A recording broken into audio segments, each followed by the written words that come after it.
Hey, what's going on guys? It's Shivam and today we're going to be checking out the most complete foldable phone on the market right now, and that's the Samsung Galaxy Z Flip.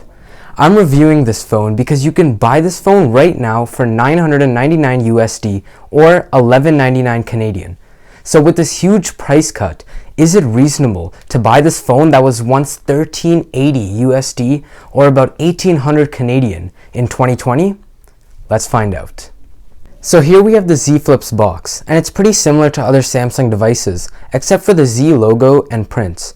Right on top, we can see the phone and its infamous warnings, telling you not to press against the screen too hard, it's not waterproof or dust resistant, don't use a screen protector, etc. Lifting the phone here, in the box we also get some AKG earbuds and Samsung's fast charger, but of course that's not what you're here for. So here's the Z Flip in all of its glory. And just in case you were wondering, there's no headphone jack, but you probably knew that in 2020. The first thing you'll notice is that I got the purple color, which personally just looks nicer than black to me. Plus, you want your phone to stand out when it's this expensive, right? But here's the thing, my thought process behind getting this phone was that it's purple, and instead of the black, this should show less fingerprints. But it doesn't, and here's what I mean. So here's me wiping the phone down with a microfiber cloth, opening it as one would, and then maybe you scroll a bit, you scroll a little more, you open some apps, you go home, and then you close it. And yeah. Oh Lord! But despite that, is the phone any good? And should you buy it? Well, the first thing to talk about is, the folding mechanism. From initial testing, it feels really sturdy. And honestly, it's just fun to do things like this. So Samsung says that it's good for about 200,000 folds, which is a lot better than the original Fold, which had about 120 folds. Even if you open your phone 100 times a day, this phone should last you 5 and a bit years, so it's safe to say that that's not the problem. The feel of the Fold itself is actually really natural, and if you've ever held a flip phone, or one of the OG flip phones I should say, it feels a lot similar. Point is, as long as you take good care of it, try not to get dust, water, grit, any of these things inside of the Fold, you should be good. And if you're looking for a good case that can protect against all of these things, I'll leave it in the description right under the subscribe button. Alright, so if the folding mechanism is improved, how is it as an actual cell phone? Because at the end of the day, that's what this is, right? Well, it's basically an S10 that can fold. It's really as simple as that. It's got the Snapdragon 855, which is a notch below the newest 865 chips, and also runs Samsung's One UI skin. If you enjoy Samsung phones and you like One UI, then you won't have a problem with this one. It'll feel really natural and it'll just fit into your day-to-day life normally.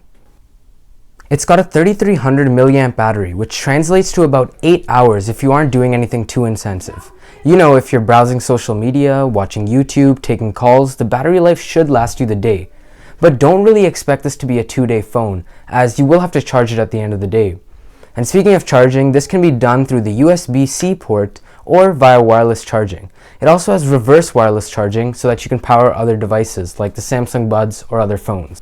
Now, because of the precaution about the fingerprint sensor, you won't really notice any of the under-display fingerprint sensors on these, as you can't press the screen too hard. Instead, you'll have one right here on the side, which in my opinion is a lot better because you can just place your finger there, open up the phone, and start using it like normal, which is super helpful in this tiny form factor. Now, you might have also noticed that there's a weird display on the top of the phone, and this is kind of similar to the Motorola Razr, except it's way smaller. Don't really expect this to be too useful. I mean, you can use it as a notification manager or a viewfinder for your camera, but the screen is just too small to make it useful. The camera is also similar, and it's what you come to expect from Samsung. Similarly to the S10 from last year, the camera takes vivid and bright pictures. In fact, here are some samples next to the S10.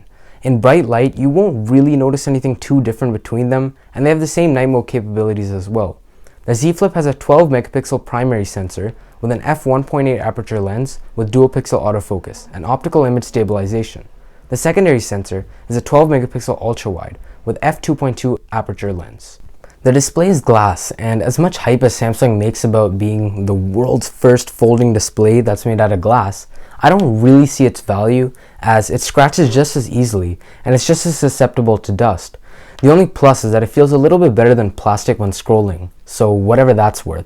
and there's still a pretty visible crease in the middle, but after about a week I stopped noticing it. Regardless, I don't want a crease intercepting my display. Speaking of the display, it's a 6.7-inch panel with a really tall aspect ratio, so one-handing this phone is a real struggle.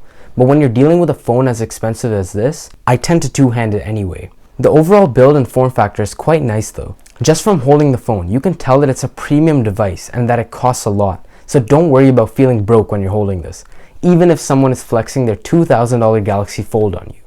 Putting it in your pocket is better than other phones. It's essentially the size of a wallet when folding, so you can imagine that it leaves more space in your pocket for other things like keys, coins, accessories. But I still don't recommend putting this in your pocket with anything else, as they will 100% scratch.